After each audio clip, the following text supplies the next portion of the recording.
Bonjour. Les objectifs de développement de la prochaine génération d'éoliennes sont assez simples. Il faut, dans un premier temps, réduire ou éliminer la nuisance visuelle.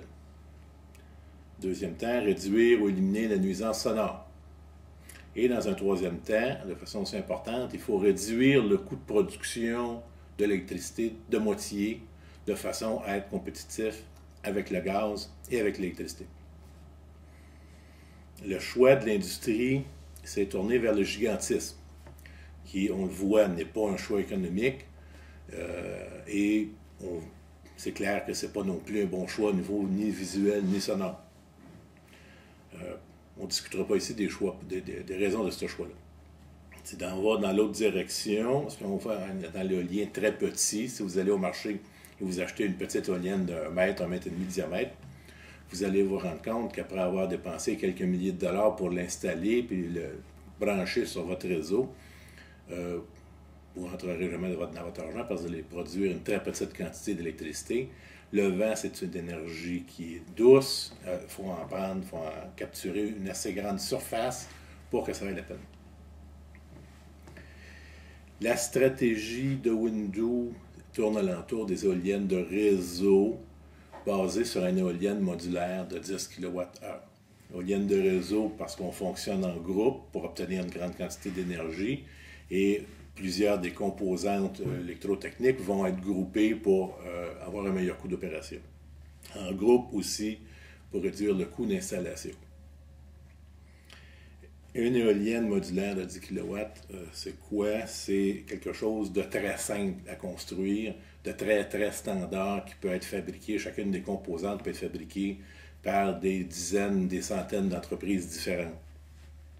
Ça se compose, par exemple, d'une fondation. La fondation, c'est un pieu qui est enfoncé, un pieu de à peu près 30 pieds de long, qui va être enfoncé par l'équipement approprié. Le même type de pneu qui sert à supporter les grands buildings puis les ponts.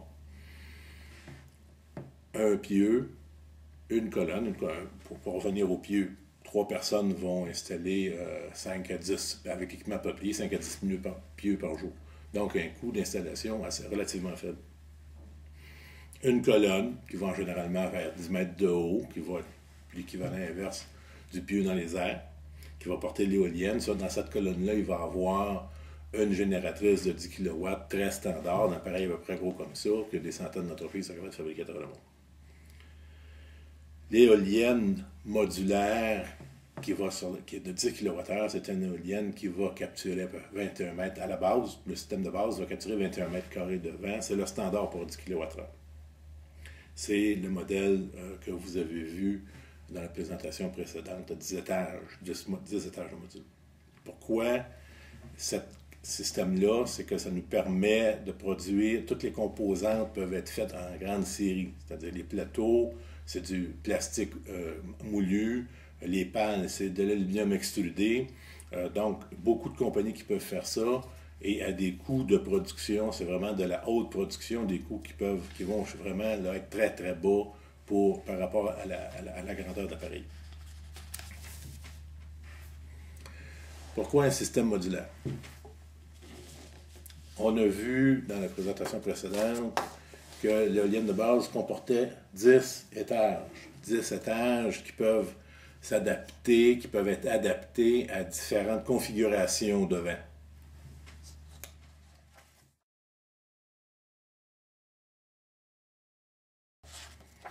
En général, une turbine à axe vertical va avoir une zone qui va être plus performante, puis une zone qui va être moins performante, un déclin.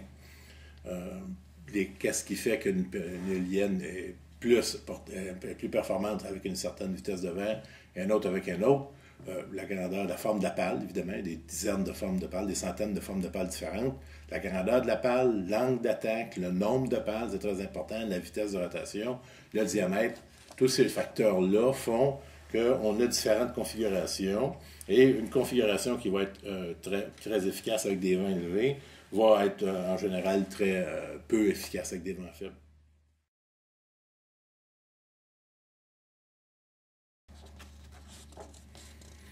lorsqu'on va faire un mix de différents types de pales pour obtenir une éolienne spécifique, on va étendre, de façon générale, on va étendre la plage d'opération de l'éolienne.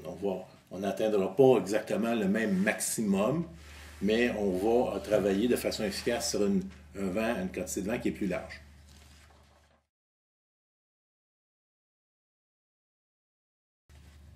Évidemment, il y a diverses configurations de vent. Chaque site a un profil particulier. Ce qu'on a vu dans le graphique précédent, c'est un site moyen favorable pour les éoliennes. Dans un cas où on a un niveau de vent plus élevé, on doit travailler avec des configurations différentes et inversement, lorsqu'on a un vent plus faible, on travaille avec des configurations différentes.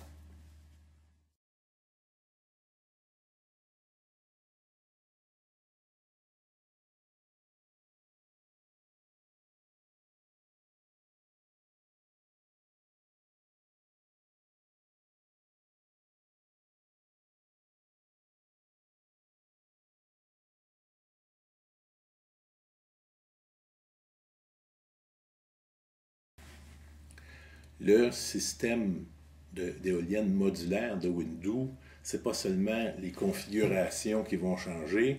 Dans certains cas, on va pouvoir changer le nombre d'étages, le nombre de modules qu'on utilise pour faire une éolienne. Par exemple, dans des zones de vent plus faibles, au lieu de faire une éolienne de 10 étages, on va faire une éolienne de 12 ou de 15 étages de haut, qui va nous permettre de capturer plus de vent, parce que le vent basse vitesse, c'est beaucoup moins de force. Le reste des composantes reste le même, la fondation, le pieu, la colonne, toutes les génératrices, tout tourne alentour du même standard de 10 kW. La tête est plus grosse. Et inversement, lorsqu'on aura des sites de vent très élevés, comme on a vu la configuration dans les schémas, là, on va pouvoir descendre à 5 étages, parce qu'il va toujours falloir tenir compte dans le calcul de l'installation de la vitesse de vent maximale qu'un site peut avoir. Là où, en général, le vent n'est pas fort, il n'y a jamais de maximum enregistré historique dans les 50 dernières années, jamais très élevé. Donc, on peut se permettre une éolienne plus grosse avec la même fondation puis avec la même structure. Lorsqu'on va avoir des sites de vent avec des moyennes assez élevées ou très élevées, on est généralement près des côtes, donc il va y avoir à un moment donné des pics, des vents maximum beaucoup plus élevés. La structure doit pouvoir résister à ça. Donc, une éolienne plus cintrée va être tout à fait appropriée dans ce cas-là. Évidemment, une éolienne de 15 étages va coûter plus cher un peu quand même à construire qu'une éolienne à 10 étages. Et comme il y a moins de vent, elle va quand même produire moins d'électricité. Donc, le rendement de cette éolienne-là, le coût de production de cette éolienne-là ne sera jamais compétitif avec le gaz ou avec le charbon. Mais, on va le voir dans notre vidéo sur le marché, ça va être très, très intéressant d'utiliser ça dans d'autres situations. Ça va être très rentable dans d'autres situations. Inversement, lorsqu'on a beaucoup de vent, le vent de haute vitesse a vraiment beaucoup plus d'énergie, une éolienne de 5 étages qui va être dans des zones de vent très, très élevées va permettre de produire de l'électricité en bas de 2 sous le kilowattheure.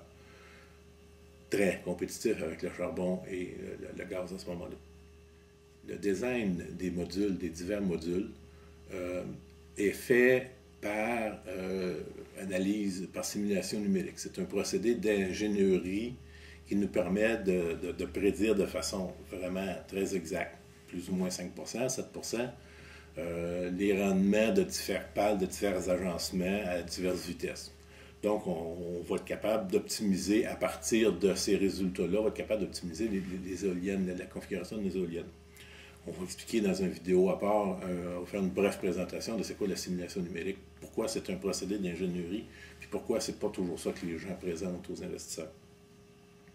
Alors j'espère que les quelques renseignements qu'on vient de vous donner vous permettent de mieux comprendre le système modulaire et les éoliennes de réseau de Windows.